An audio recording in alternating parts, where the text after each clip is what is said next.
हम ये घर नहीं बेचेंगे। चलो जी, ये क्या हो गया? पहले बिजनेस डूबा, फिर जेब खाली होगी, और अब नौबत यहाँ तक आ गई है कि बेगम साहबा घर बेचने निकल पड़ी है। असवद भाई के हालात तो ऐसे हो गए हैं जैसे कि सेल लगी, सब कुछ आधी कीमत पर निकल रहा है। मासियों के पैसे दिए नहीं जा रहे और ख्वाब जी महल बेचने के देखे जा रहे हैं। वैसे ना सच्ची बात तो ये है कि कहानी अब वहां पहुंच गई है जहां अना और मजबूरी आपस में टकरा रहे हैं।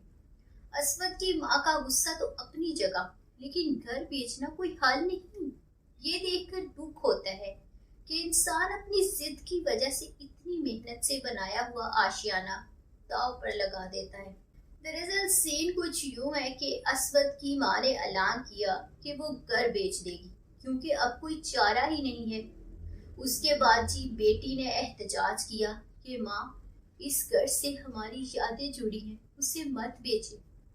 उसके बाद जी आलियान का गुस्सा तो देखने वाला है, जो कि अब भी पुरानी दुश्मनी पाले बैठा है और नवेरा को घर से निकालने की रट लगाई रखी है उसने। तो दूसरी तरफ जो असवद की माँ है वो भी बेचारी टूट चुकी है, लेकिन उसका गुरूर अब भी उसे माफी मांगने से रोक रहा है। दरअसल आलियान एक टाइम बॉम्ब की तरह है जिसे दूसरों की खुशी से ज्यादा अपनी पुरानी बेइज्जती का बदला लेने में दिलचस्पी है।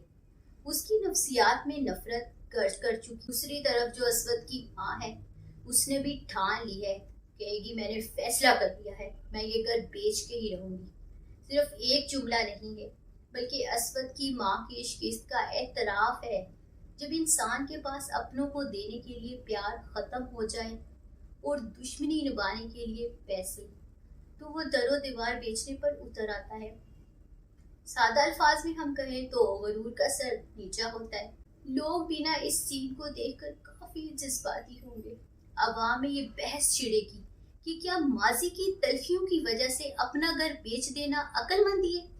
सोशल मीडिया पर नवेरा वर्सेस आलियान ट्रेंड कर सकता है क्योंकि आलियान की बदतमीजी देखकर लोगों को गुस्सा आएगा, जबकि असवद की वापसी एक बहुत बड़ा सरप्राइज साबित होगी।